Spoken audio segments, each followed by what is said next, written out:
an Unspoiled Network podcast. This is Spoil Me, covering The Haunting of Hill House, Season 1, Episode 5, The Bent Neck Lady. In this episode, I did not see that coming. I should have. Probably some people did. I didn't. Welcome to Spoil Me.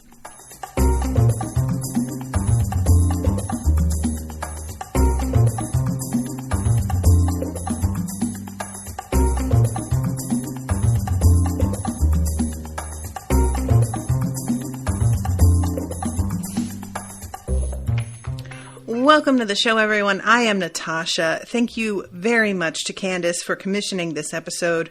For those who are interested in seeing my face as I realized the twist, you can come here to the Crowdcast feed and find the live watch episode, and it will entertain you, I'm sure, because I genuinely was super shocked. And if you're interested in finding the Crowdcast feed, there's links all over the website to the Crowdcast. At the base of the homepage, left sidebar of the homepage, if you go to the Haunting of Hill House, the Crowdcast specifically for Hill House is embedded under the playlist now. I have tried to make it as simple as possible. Oh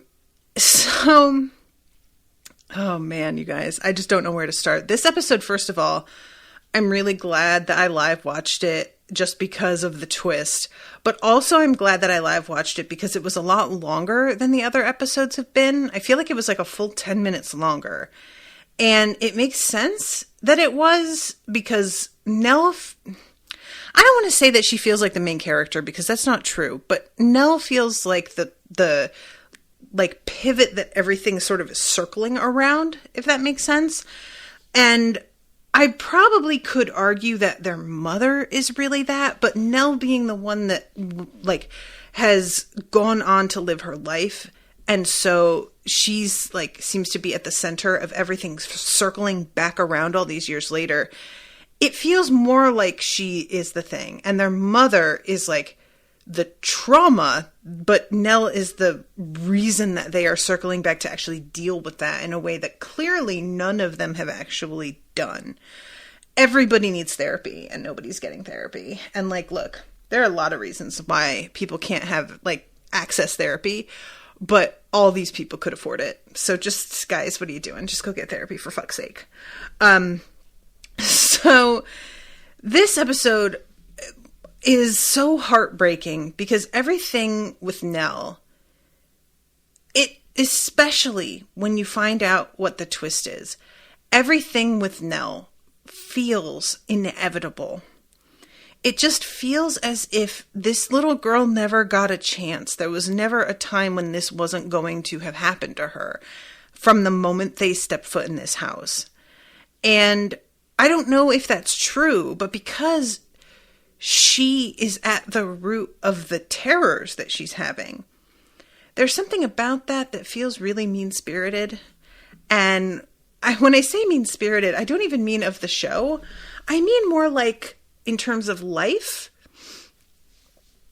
It's almost a sort of analogy for the fact that we are our worst enemies, And it's obviously there's plenty of holes that you could punch in that metaphor. But there is sort of a feeling to it of we are who we are and we're going to do the shit we're going to do. And yet, there's no reason that it had to be this way other than the house decided that was how it was going to be. And I am still unsure of what the deal is with the house because the whole scene that we get of Nell arriving is set up to be stepping into some memories and her hearing what she's wanted to hear from everyone in the eventual hopes of getting her to the point where she hangs herself. Why does the house want that? Does it have a reason? Or is it just malevolent? Is that it? Is it simply just out to ruin lives, you know? Or is it feeding off of that somehow? Because that's sort of what it feels like to me, is that the house is like a sinkhole for life and joy. And it just is constantly like hungering to take things away from people. And that's the best I've got. I don't really, you know, and I don't know that question will ever be answered. I don't mind if it's not answered, but I am curious if people have theories on it, if it does turn out that the show doesn't really feel like answering that question themselves. So we start off this episode with the scene of her first sighting of the bent neck lady. And I'm watching this right now. I have it up on my screen, and it's just a really different experience to watch this when you know what's actually happening. But the like sight of Nell hanging in front of her younger self and realizing, and as we find out later, that moment where she's hanging in front of her youngest self is the last of the moments she experiences as she's dying. So she screams here because she just becomes so overwhelmed by how horrifying this kind of joke is, you know? And it feels like a joke. It feels like a mean prank. And then later on, when she is sort of like hovering over herself in the living room, and she is chanting, no, no, no, no, no. The first time that happened, when I don't know it's her, I'm assuming that this is a person reacting to being murdered. That's how it sounds. It sounds like somebody pleading for their life, and unsuccessfully, and that they sort of died in the midst of pleading, and it was like embedded in the air where it happened, and that energy just stayed. And instead, it's her pleading with the universe, the house, the whatever, for this to not be how it is, because she can't believe that she was what she has been afraid of this whole time. So many layers of horror to that. Like, there's just too many things to pick apart about why that is horrible. And seeing this little girl go through this, and then she runs to her parents, and it's just an awful thing, because these parents, I feel like there comes a point, they're doing their best. I want to say that. They're doing their best. But there has to be a point at which, as an adult who is rational, that even you start to wonder what the fuck, because all of your kids are seeing shit. Right? Like, there has to be a point at which you start to be like, all right, fucking something's going on. And I am hoping that it doesn't just remain at this sort of like mild dismissal until the night that their mother like gets possessed or whatever happens to her. Because I want them to start to get it. I want them to question it. I want there to be more trust in their children, for one thing. But also just use your head, guys, you know, especially considering that their mother is sensitive. So she does know that this sort of thing is possible. And I just wish that it felt like she was listening more here. Now, granted, this thing with the bent neck lady and her talking to them about it, because we're seeing things out of order, it feels to us like they've heard all of these stories by now, but they haven't. This is like maybe the first thing they've heard of. And then it begins to ramp up to the things that we have already seen. But nevertheless, you know, by the time that we have Luke telling his dad the house is bad, it doesn't feel like they're hearing them even now, you know? So yeah, she's talking to them about what she saw, and they say at first that it was a nightmare, and she's like, it fucking wasn't. And then her mom suggests maybe it was Theo, and she's like, no, it was not Theo either. Like, there's a difference between a shadow of somebody that is a full-grown woman and the shadow of your little, like, 12-year-old sister. It's just not going to, you know what's what. They can scare you, but a second later, you're going to realize what the fuck it was. And not only that, but it disappears. You know, we have the bent neck lady there for a second, and then she's gone, and that's not something that fucking Theo could do. But because they obviously think that it was just a nightmare, it doesn't matter. Oh yeah, it disappeared because you were having a nightmare. Like, you know, I hate this for her. I just really feel bad for any kid who tries to tell their shit to an adult and doesn't get listened to. And I have not even sort of experienced this type of thing before, but I can only imagine. This was always something that would, like, really upset me when I watched stuff as a kid.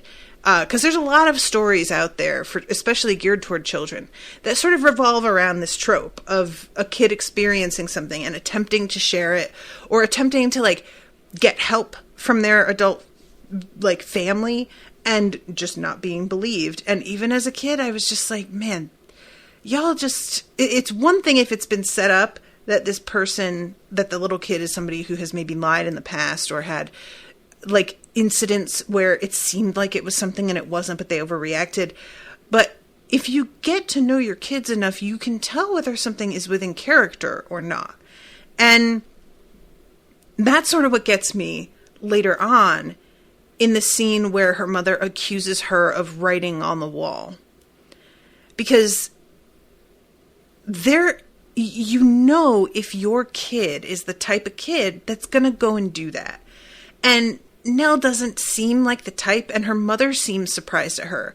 It seems like that indignation isn't entirely her mom's, to be honest. There's a feeling of something outside of her getting her angrier than she might otherwise be. Because, obviously, the whole, like, the spot where Nell wrote is not going to stay that way. They were going to tear that wall down or recover the wallpaper or do a million other things. So what she did there doesn't actually matter. And I think that if her mother were in the right frame of mind, she'd see that. But clearly she's not in the right frame of mind. A bitch is getting possessed, you know, like, so I am keeping that in mind. But it is just one of those things where I'm like, if your kid has never done this shit before, or they haven't since they were like 2 and clearly grew to know better, and you don't hear it when they, like, say that they didn't, and especially if they don't have a big history of lying, why do you not hear the words that are coming out of their mouth? So, okay, there's a ton of chat. Sorry, guys, I've been missing stuff. Ashley says, I can't help but wonder if she ever got an inkling at any point that it was herself. I don't think we've been given anything to indicate that, but I wonder if it ever played on her subconscious. Maybe. Patrick's asking about if we've seen Lake Mungo. I have not. He says it's a mockumentary horror. Candace, if Nimai told me he saw something like this in his room, I'd burn the house down. Yeah. Yeah, it's just that it sort of reminds me of the beginning of The Lion, the Witch, and the Wardrobe, when Lucy is telling her brothers and sisters that she, like, went to Narnia, and they think she's losing her mind, and they go to speak to Professor Kirk, is that his name?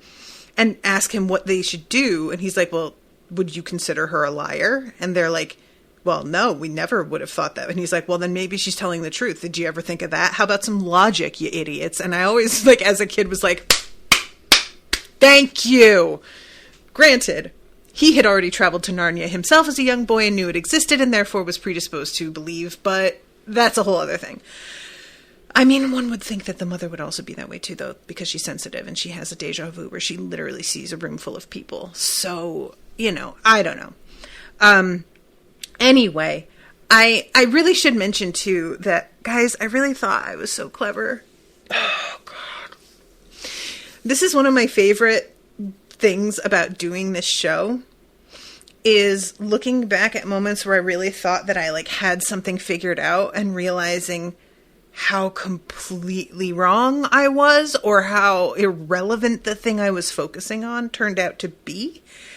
And when I saw that the title of this episode was The Bent Neck Lady, immediately I was like, oh, it's funny because it's both Nell and it's the specter she's been seeing, because Nell winds up hanging herself in the same way. I'm thinking, I really like, oh, it refers to them both. Yes, bitch! Yes, it does! I still wasn't doing it, guys. I still wasn't seeing it. Ah, bless my heart. So, we have then the scene where, herself is hanging above her, which that one is particularly awful, with her hair streaming down and it feeling almost like she's sort of imprisoned in this like cage of hair. It's interesting too that it's the first time that we have ever seen the bent neck lady horizontal like that before. Every other time she appears, she's vertical. But yeah, this is the first time that we see the sleep paralysis.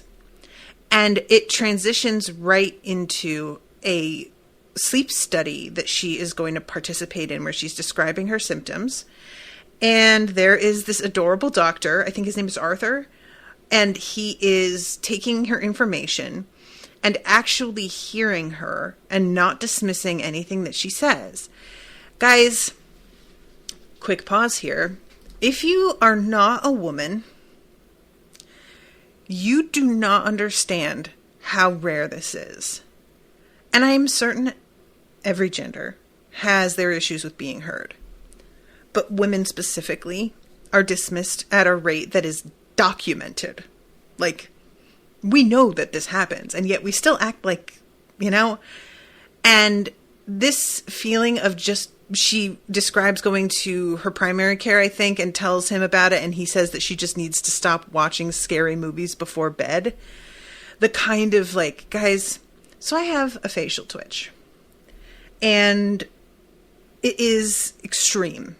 Like, some facial twitches cause a blink, some cause a mouth movement. Mine causes the entire right hemisphere of my face to move.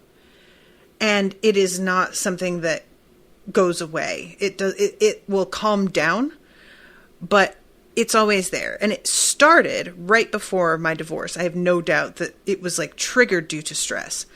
But whenever they're just like, hey, why don't you just like be less stressed? I just want to be like, yeah, why don't I?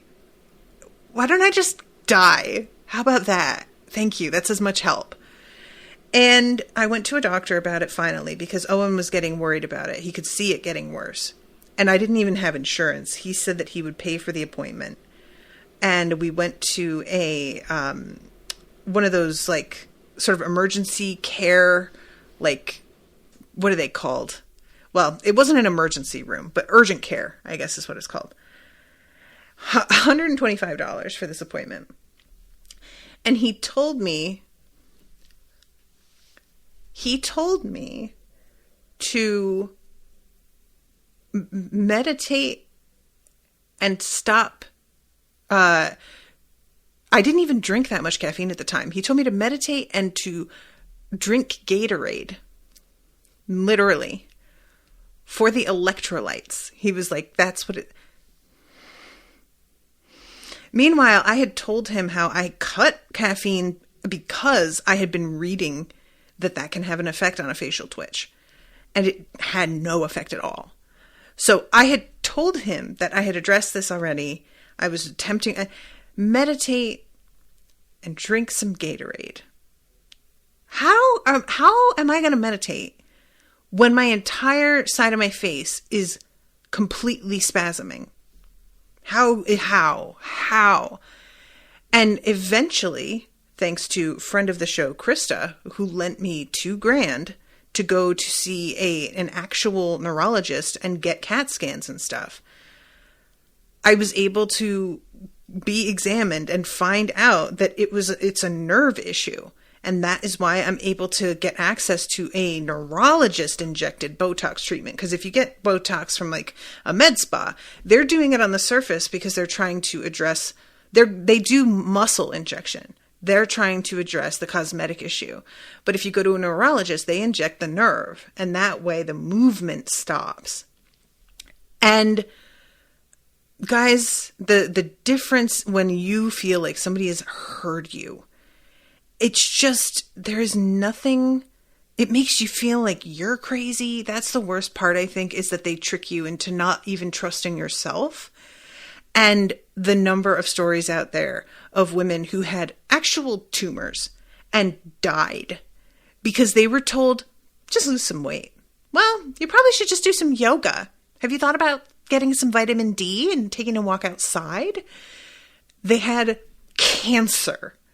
You know, it's disgusting and it makes me so angry. So this scene and her connecting to the guy who actually hears her makes total sense to me. And also, he's adorable. And there's definitely chemistry between the two of them. It just really, really worked for me. And yeah, he asks if maybe she sees things, and you see her get guarded right away and be like, what do you mean? And he just is very like matter of fact that some people see things, shadowy figures, yada, yada, yada. And there's something about how he just accepts that this is a phenomenon of the disorder that makes her, she doesn't like tell him exactly, but there's clearly a bit of her that like eases, you know, she's been holding this tension, and it leads to him asking how much coffee she drinks, because of course it's a sleep study. Of course they want to know, but she takes this as him asking her out, which leads to a very cute, like, oh, I wasn't, but I was gonna, so. And we see the progress of their relationship unfold. And it's really sweet. The two of them, like, it's sort of cliched in some ways, the whole montage of major moments in their lives, but nevertheless, I felt like it worked really well. And we have the moment where he proposes to her in front of everybody. And then we get, and this is interesting to me that it's after he proposes, because I would have thought a scene like this would be before and sort of be what made her realize that she was with the right guy. But she has already gotten there by the time this happens. So we go to a scene where she wakes up and she is experiencing sleep paralysis. Her acting, guys, is insane. It's just so good. You can see on her face that the difference in the sleep paralysis where she's seeing something versus the sleep paralysis when it's purely the actual paralysis. Her face just does a different thing, even though she can barely move. And he turns over and realizes what's going on. And, oh, you haven't had one of these in a while. Meanwhile, she's like crying.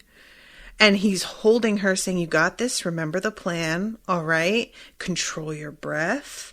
And he breathes with her and like coaches her through the whole thing, talks to her about clenching and unclenching her fist, and then gets up to turn on the light. And the first time that he gets up to turn on the light, I'm not going to lie, I was very unhappy with him leaving the bed. Because as we all know, the bed is a safe place. It's an accepted thing. So when the second time it goes the way that it does, I sure didn't expect what happened to happen. But I knew that I felt like the way they filmed him getting up, I did not care for it. So he helps her through this, and you really see this moment of her just clinging to him as somebody who was there for her in a moment of pure terror, you know, like sort of reliving a trauma in a way. And it's just really sweet. And then we cut to their wedding day, and everything is in this sort of honey-colored light, and they are just wrapped around each other on the dance floor. And this is when we have the scene where she is talking to Steve. Guys, look, I get it, but I just really want Steve to like get the shit kicked out of him a little bit. Is that wrong? I just a little tiny bit would like him to just get fucked up by somebody. I just really can't with him. And she says something about moving back east, I think, and is talking about that maybe Luke would come, and he does the whole, well, you know, don't get your hopes too high, doing the whole thing. Like, she doesn't know. Come on, dude. They're twins. You think she isn't aware of what's going on with him? So, then we have the next scene of the attack. And this is when he gets up to go turn on the light, and his neck snaps. And later on, they tell her it was an aneurysm. It looks like it was an aneurysm. But the bent neck lady is there when it happens. And it just feels like it has to be that she did this to him. And it's so awful because as this is happening, the first thing you want to do is get up and call the ambulance, but she can't move. She can't do anything to help him. She just has to watch him fall to the ground. It's like a fucking nightmare. Truly. Like, legitimate kind of a nightmare scenario of just having to watch something happen and you're frozen and you can't move. And I am still wondering exactly what the connection is. Is it purely coincidental that the night that she had a vision of the bent neck lady was the night that he had an aneurysm? Is there no connection at all? Or is it that because this is a night of extreme trauma for her, watching him go through this, that she associated the bent neck lady with it and it sort of summoned her in a way? I really don't know, but finding out that she is the bent neck lady, there has to be a part of her that wonders for a moment before she dies whether she made this happen to him herself somehow. And I just can't, guys. Like, can you imagine? This house has found a way to torture people in a way that is so imaginative that I'm almost impressed. Like, what? So then we have her talking to the psychiatrist the next day, and he is aware of the strain of what she's going through. By the way, I was looking at the psychiatrist and I was like, man, he's reminding me of that like weird doctor from Twin Peaks. It is him. He looks different enough that I didn't think it was the same guy, but it is him. The one who paints shovels gold, for those of you who don't remember. But yeah, she's trying to tell him that it was the house. And of course, he does not believe in the scenario that she is painting here. And we have another flashback of her finding a tea set in a chest of toys.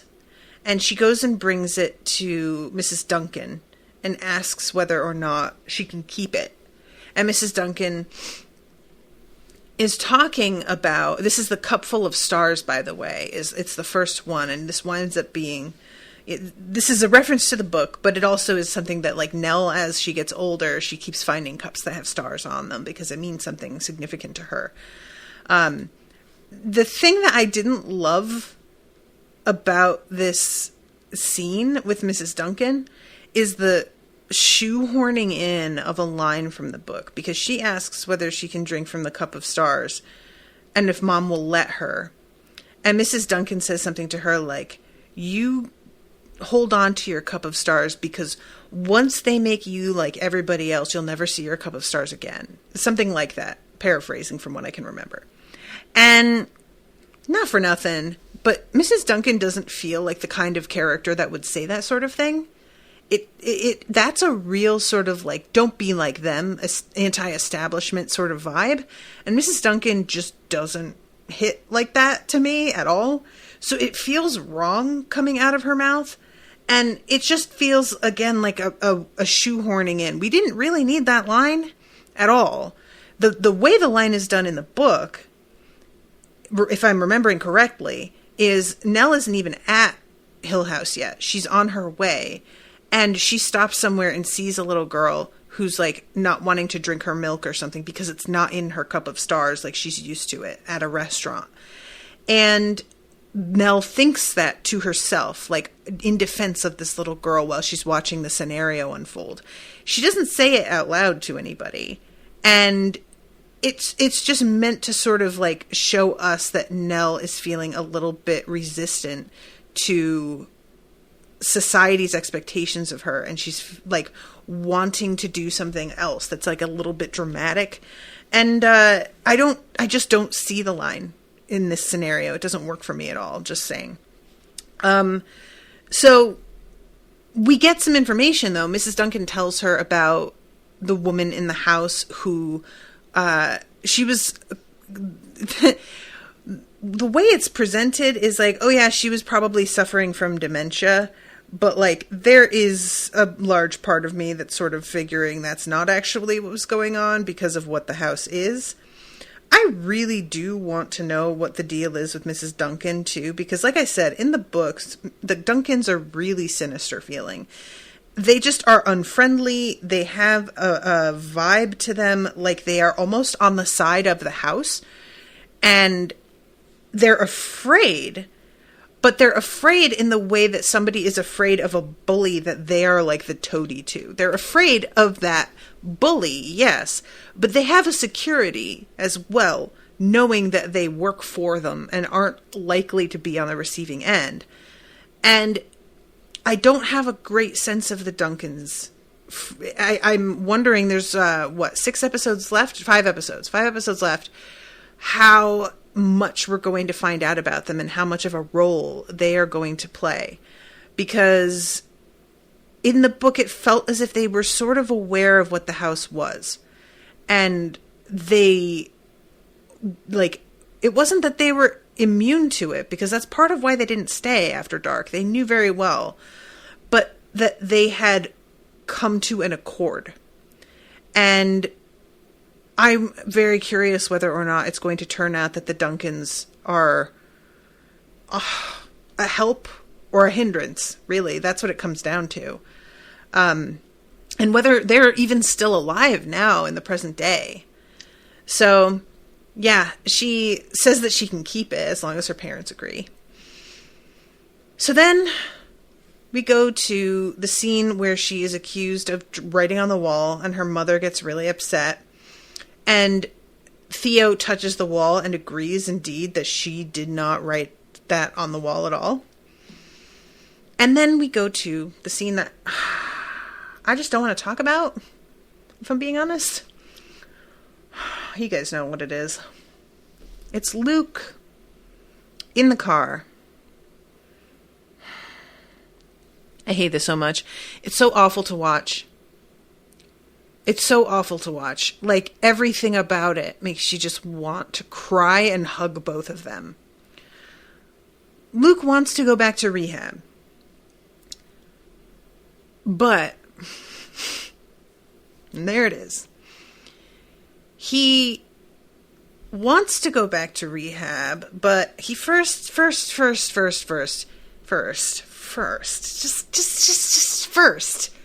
let me just...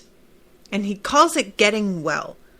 I have not heard this. I'm sure that this is probably, a term. But he basically puts it to her that the guy that's selling, he owes that guy money.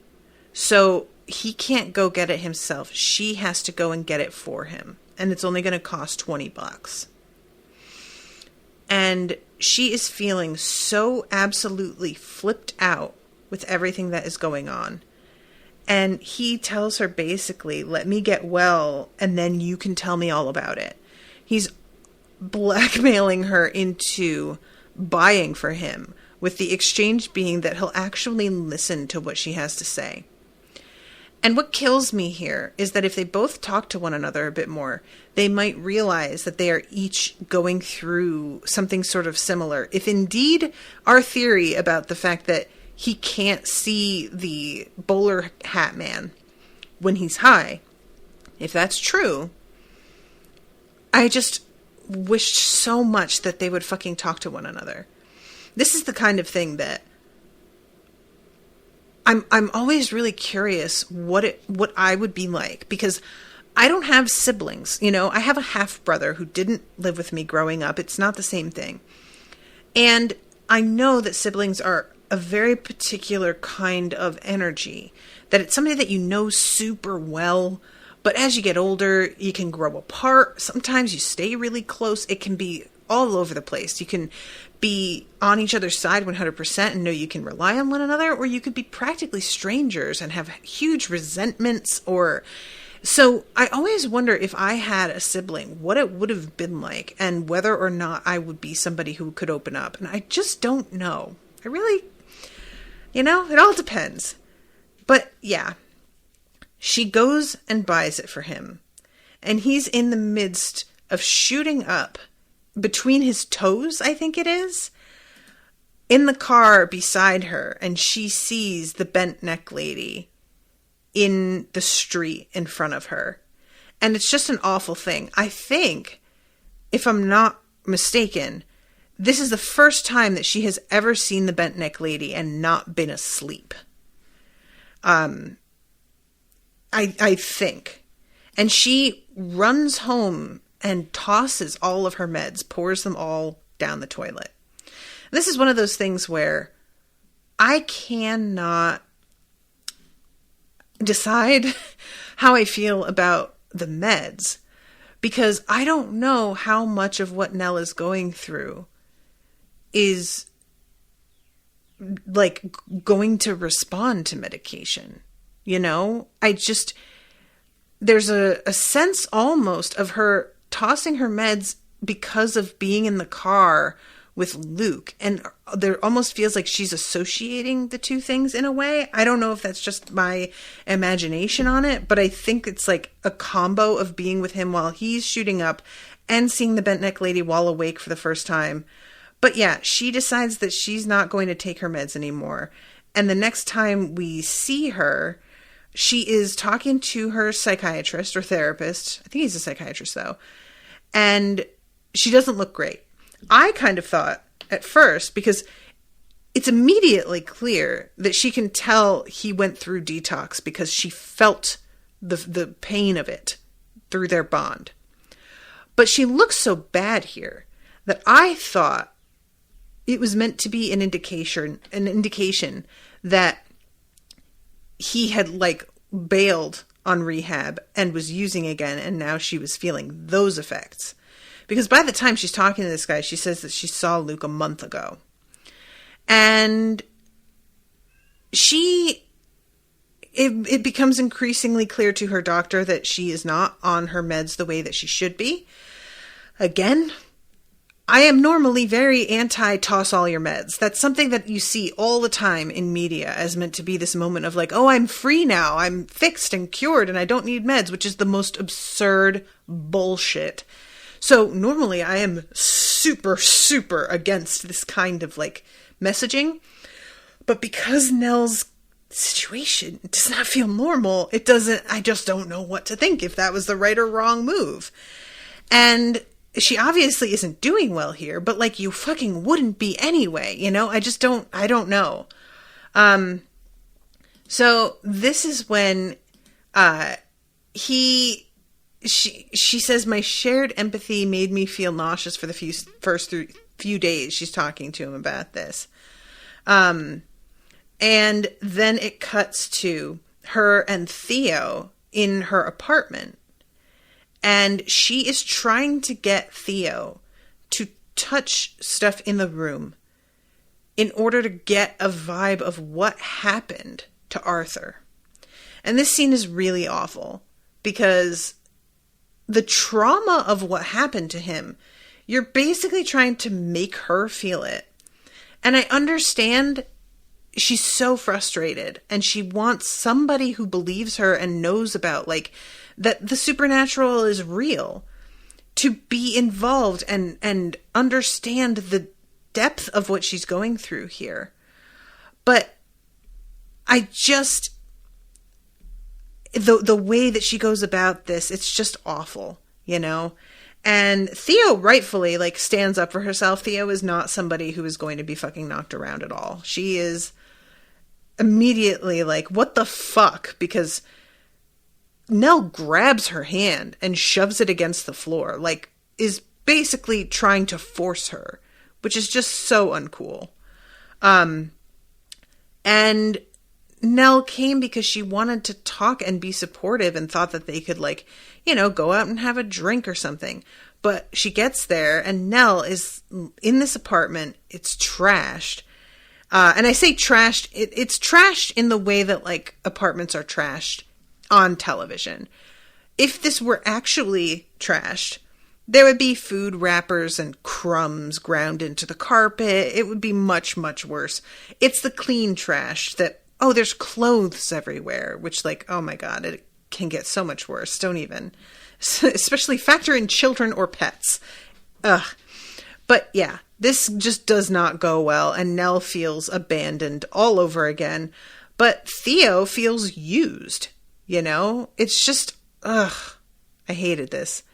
And Nell says something like, I feel like I can sense him here sometimes. I just want to know if he's still here. And Theo says he's not. And that fucking sucks. And I know that. And I'm sorry. But you can't live like this.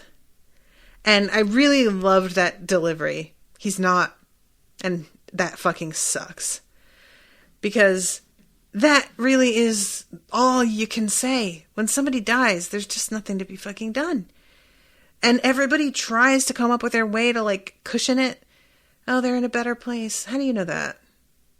I don't believe that, you know, like, and my favorite is when they say they're in a better place about somebody that they definitely would have told you was going to hell like a week earlier before that person died.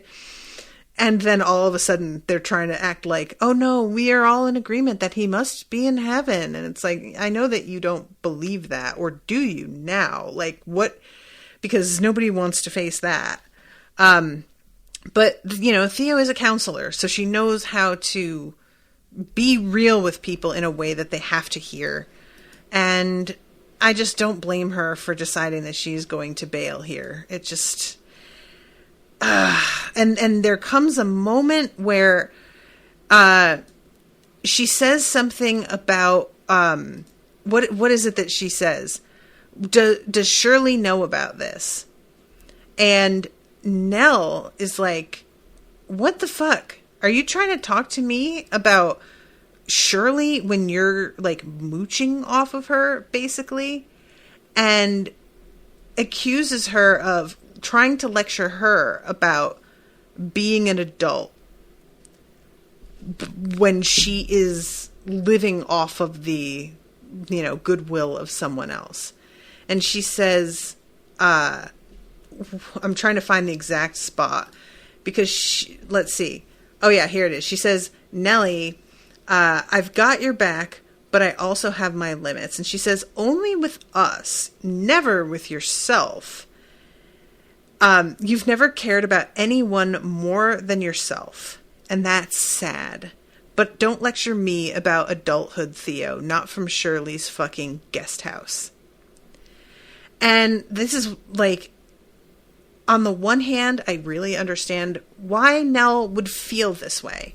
You know, there's a part of me that gets it, especially because Nell has been thrust into this position as a twin, where she is sort of the caretaker of somebody, and she didn't have any choice in this. It was how she was born. It's a connection they were born with that they didn't choose, that I'm sure if she had had the choice to turn it off at times, she would have.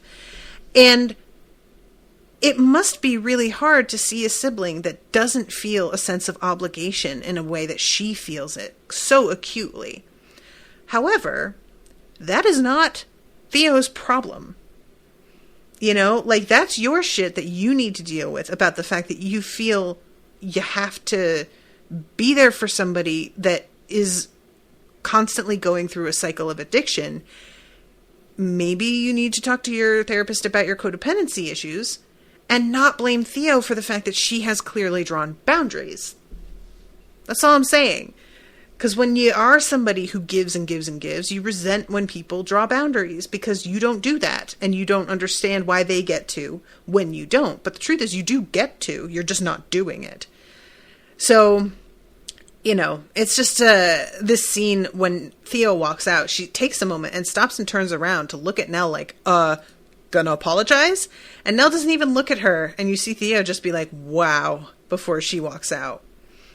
And then we get the scene that's probably the best one in the show so far, which is her coming to Steve's book signing and just blowing up his spot in front of fucking everybody. And I hope to God somebody had Facebook Live open and was filming this, because it's gold, Jerry. Gold. Oh my God, I loved it. I loved it so much.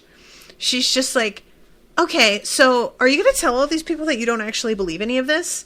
Are you going to tell them that you called us crazy and unbalanced and basically acted like we were ruining our family because of the shit we talked about having happened, but then you turned around and made money off of it while at the same time, like, being incredibly dismissive of us? Have you mentioned to any of them that you think all of this is bullshit? And I swear to God, I said this while I was watching it. I hope to eventually in my life get to have a moment like this where somebody has been pulling some shit and I have maybe sat on it a little bit too long. And then I just get to completely explode all of their, like, rep in front of everybody in a spectacular, dramatic fashion. So satisfying. And he, like, yells at her about it. And honestly, I'm not sorry. I don't think she should be sorry. He's like, this is my place of work. Yeah, that's kind of why she did it here. That's what you're making money off of. What you know, what would you rather she do?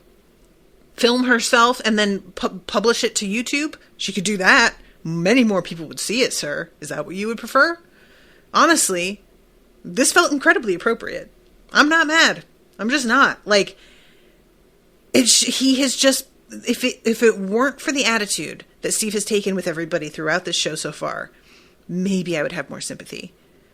But no, he just sold their trauma to make money. And you know, he knew how they all felt about it. And he just went ahead and did it. Get what you get. Not mad about it. And I fucking, the way that he talks to her and how belittling he is afterward.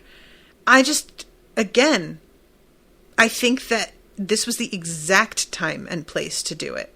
You know? And he leaves her standing there like this, like, child that got yelled at by a parent, and none of what she said actually has sunk in, because this is how people like this are.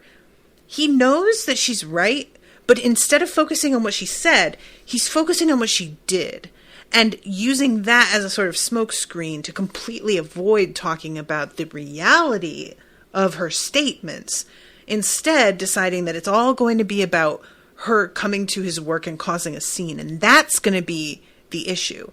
And that is what people like Steve are so good at, is they just sort of derail the actual issue and make it about something else so that they can ignore, you know? And it's just gross and I hate him. So I love when she goes to her therapist and it's like, I confronted Steve just like you said. And he's like, yeah, I don't feel like that was what I told you to do at all, actually.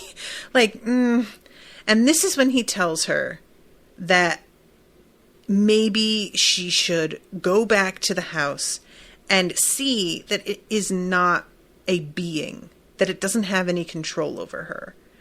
And I just really felt like this was incredibly bad advice. This is one of those, like, and bad therapists exist. So I'm not, like, mad at the show for this one. Bad therapists are definitely out there. There are so many, actually. And him telling her to do this, I mean, probably there would be some people out there who would, because this is what you would advise to somebody if you do not believe any of the shit that they are telling you. That's really what it is like, of course, if you think that she is inventing that the house is the problem, you would tell her to go because you just don't think it's going to be a problem. You really do think it's going to prove that it's nothing. But if you're hearing her and really understanding that even if there wasn't anything, there was for her, you would never dream of sending her there alone, which is essentially what he does, you know? Like, he doesn't say, I really think that you should bring a family member with you. I really think that you should bring a close friend, or I think that there's no guidelines. So her going by herself, of course, is going to be the way that she handles this because she feels really alone right now. I mean, we don't see her talk to Shirley about anything. So that really gives us an indication about how little of a relationship she has with Shirley. Theo, she tries to use. And Luke, she buys drugs and puts in rehab. And then Steve, she gets in a massive fight and blows up his whole spot. She doesn't really have anybody. It doesn't seem like she has friends either. So yeah, she decides to fly over and go to this place by herself. And we see her pull up to the same motel that her dad brought her and her brothers and sisters to the night that they fled the house. And we have this moment of her taking out a pocket watch and tapping it twice. And we find out the significance of all of these motions. And we see him bringing them all into the house, telling them that they need to stay there and be quiet and calm and wait for him. And he's going to be back as soon as he can. And I love this moment where he kneels down to give all of his kids a hug. Steve and Theo do not hug him. Theo pulls away from him and she's like touching her arm because she's still feeling whatever it was that she saw when he touched her. And Steve just doesn't really know what the fuck to make of this whole thing and clearly doesn't seem to trust his father. So there's just, it's just the smaller ones and Shirley that seem to trust him right now. And they're all talking with one another about what happened and what they saw. And Theo just says she doesn't know what she saw. And Luke says that Mommy looked hurt. She fell on the floor. And he says, we were in the red room. We were in the red room having a tea party with Abigail and Mommy. And Shirley says, how? The red room's locked. And this is when Nell says, that wasn't Mommy. And I'm super confused about it because it sounds like Luke was there and he saw Abigail. Abigail's the ghost that he's been talking about, you know, out on the garden area. I don't remember him ever having seen her in the house or around the house, but was this like a vision that he had or a dream of what was actually happening? Because as we see, being invited up for a tea party is like part of the deal when Nell gets to the house. So like, did he see the ghosts and thus like get roped into it without realizing what was happening while his mother was being sort of like also roped into it? But so let's see. Ashley says, I think this might be reasonable advice if he told her to go with another relative. Yeah, exactly. Patrick says, I don't recall if he said specifically to go alone, but he definitely should have told her to go with a trusted person. Yeah, he doesn't say to go alone, but he doesn't suggest anything. He just says go back, which to me reads as you take it upon yourself. And not in the dead of night, right? She says something like, there's no reason not to go at night. And I'm like, there's literally every reason to not go at night. What, are you kidding me? Like, Ariel says she's the very youngest sibling. She picks up quickly on habits and tics of others and makes them her own. I don't know. I'm sorry, Ariel. I lost track of what I had been saying, so I don't know what you were referring to there. But yeah, so I hardly have any time left. Jesus Christ. All right, let me jump ahead. So she is thinking about this. She goes into it looks like the same motel room. It's been updated, obviously, but it looks like the same room. And she is sitting on her bed and she winds up sort of doing the like counting to 7 thing with the sugar packets. She falls asleep, sort of against her will, it feels like. And when she wakes up, she has the paralysis, and she looks up and she sees Luke on the ceiling. It almost looks like he's dead and the ceiling is the floor, and that he has like sort of passed out on the floor, but he's on the ceiling. And like, it's a really creepy image, and so much like there's something so traumatizing about it because of us being used to it being the bent neck lady, that the change of it now being Luke, it feels really, really extra sinister. It's just like, oh, great. Now we're fucking leveling up. And meanwhile, she sees the handle of the door twitching like somebody's trying to get in. And we cut from there to the past again. And their father coming in. Clearly, it has been like all night. The sun is coming up. And Nell is the only one that's not asleep. And he is covered in blood. And he tries to tell her that it's paint. And I'm just like, dude, you know, like, and in some ways, I sort of respect the fact that he doesn't change before he sees her, because he has called the cops, as we find out later. They show up, and he is the one who summoned them. And if he had changed, it would look suspicious. It would really look like he was trying to cover up something. So in an effort to be as honest about things as he can be, I think he's just also in a state of such shock. He just approaches her to talk outside, covered in blood and looking like a fucking maniac. Ariel says the watch thing with her tapping it twice and Luke's counting to 7, picking up on habits. I got you. Yeah. So yeah, this whole scene where she's trying to like find out what happened, and he has like a bandage wrapped around one hand also, which I don't think that was there before, or maybe it was and we just didn't notice, but it seems to point to like something else happened either earlier or something in addition to what we know of. And this is when the cops roll up and he tells her that she's going to be looked after by an aunt. And he seems to take it for granted that he's going to be arrested, or at least just not be in a position to see her and her brothers and sisters. We know that he told them the truth and then tried to sort of take it back, as far as like the hints that we've gotten, because who's going to believe him?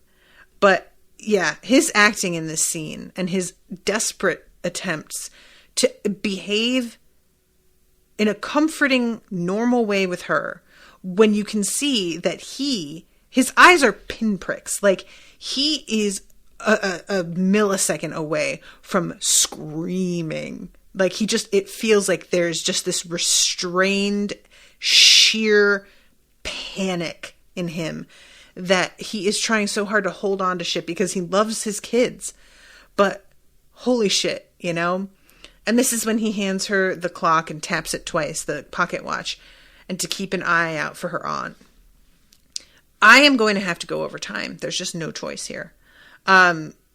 So we see Nell calling her brothers and sisters, trying to get some help, and none of them picking up.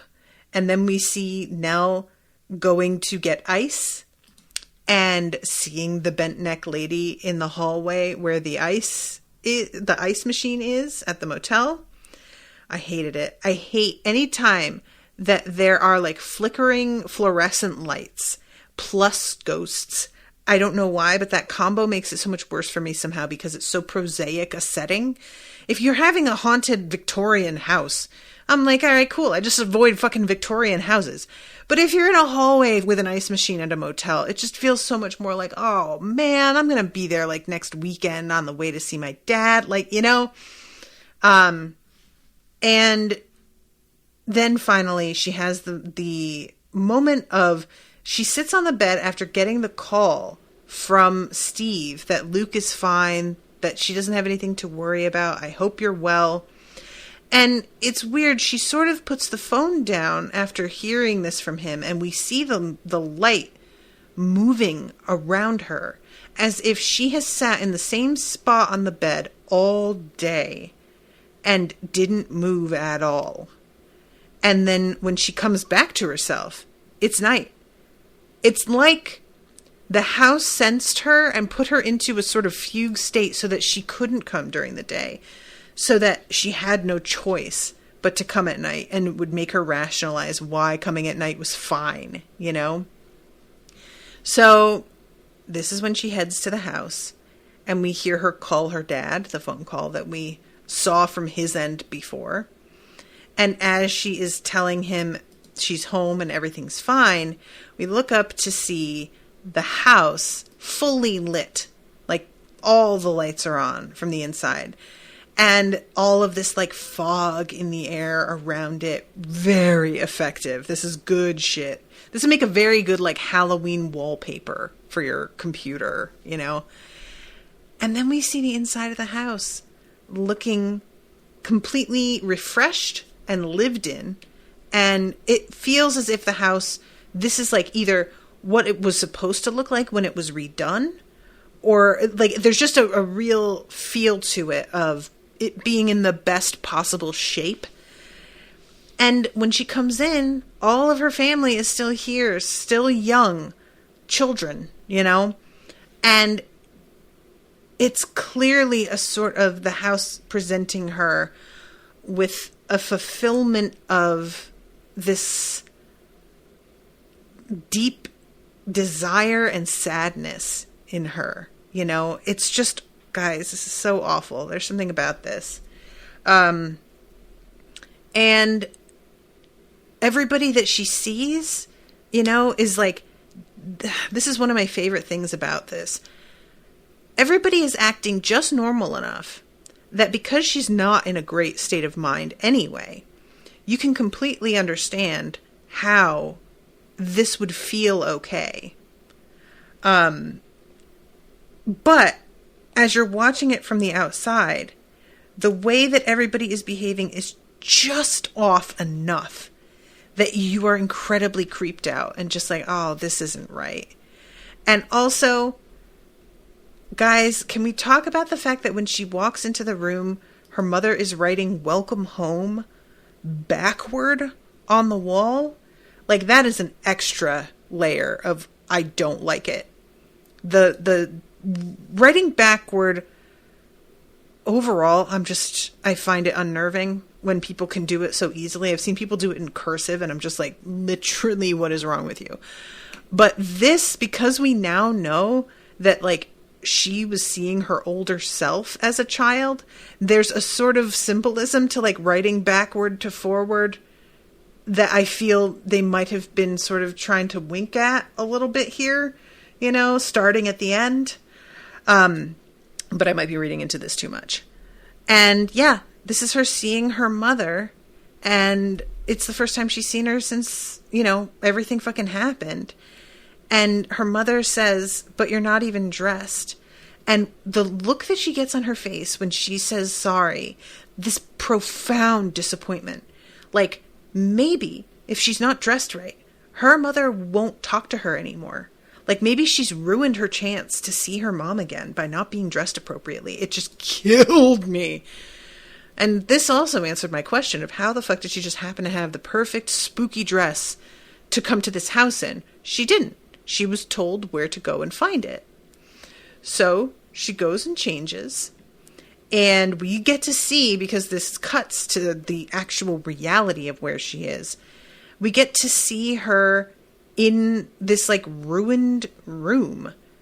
And she comes downstairs from it dressed, and it's like it's her wedding day. All of her sisters are in their bridesmaid gowns, and Steve is in his suit, and they're all telling her how they all should have believed her about everything. I'm so sorry. You know, it's a bunch of apologies.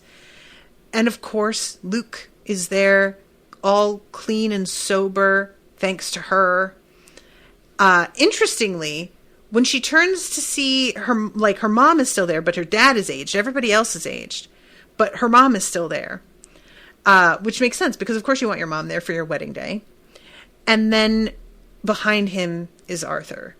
And that, it turns out, is who she, like, dances through the house with. So when we see her swooping through, that makes sense. This feeling of just elation that was all over her face, of calm, of finally having something back that she had been missing. And then all of a sudden he's gone. And there's a little girl at the foot of the stairs, and her mother coming in with a tray with a tea set on it saying, "Come on, we're going to have a tea party." And they head up the stairs, and she gets brought up and then brought to the edge of the balcony. And her mother had this, like, locket earlier that she told Nell she could have someday. And this spooky mom hands the locket to Nell, telling her, "It's yours now." And she puts it on, but it becomes, it's something that I think we mostly sensed. That's not a necklace. That is definitely the noose that she just saw around her neck. And Nell is, like, kind of figuring it out as it's happening. And it's weird because I sort of thought, as she was figuring it out, that her mother would go away, or her mother would change, or something would happen to indicate that that isn't actually her mother. And when she turns around, all of a sudden she's on the edge of this balcony. Like, she stepped over it and doesn't even remember it happening. And she's clinging to the edge. And she turns and says, "Mommy." And her mother has tears in her eyes. Like, she doesn't want this either. And so it's like, is this actually, like, her mom's spirit trapped here, not wanting to be participating in this? Is it the house pretending and making it seem like, oh, this is super painful for me too, sweetie, but it has to happen? Like, I don't know what it means that her mother is upset. But she comes up to her and says, "It's time to wake up, sweetheart," and kisses her on the forehead, which sort of pushes Nell off the balcony. Nell drops, but she does not apparently die right away. The camera focuses on her with her neck bent. Her neck is clearly broken. You see the, like, bone. But she's still wide-eyed and looking around. And then she drops, and we see her in the ice hallway. And then she drops, and we see her in the street in the rain. And then she drops, and we see her in the bedroom with Arthur on the floor. And as this is all happening, she appears to be decaying as she's, like, traveling through time, essentially, until the final time where she sees baby Nell, baby herself, and she is really getting, like, blue, and her eyes are sort of misting over. And when she screams, the misting over sort of kicks in and her face begins to fracture, like, basically like the faces in the intro of the statues. And that is the end of the episode. So, yeah, you guys, you can go up underneath the Haunting of Hill House title here on Crowdcast. If you missed the live watch, you can click where it says the Bent Neck Lady, and it'll drop down and show you all of the episodes, and you can go to any of the old ones. And the live watch for this episode is there. So if you want to go back and see it, you can. But I'm way over time now, so I really have to go. I'm so far over time. But I mean, this was a long episode. There was a lot to talk about, and I still don't really even feel like I got to do it justice. So thank you guys again so much for hanging out with me. I will definitely be doing a live watch for the next episode. I just can't watch these by myself. So stay tuned for that. I don't know when I'll do it. I might do it tonight because Owen's working late, which might also be a huge mistake. I don't know. We'll see. And so, yeah, keep your eyes out on the Facebook group for patrons, and on Twitter. I posted on Twitter also at Unspoiled Show. All right, guys, I will see you soon. Until then, toodaloo, motherfuckers.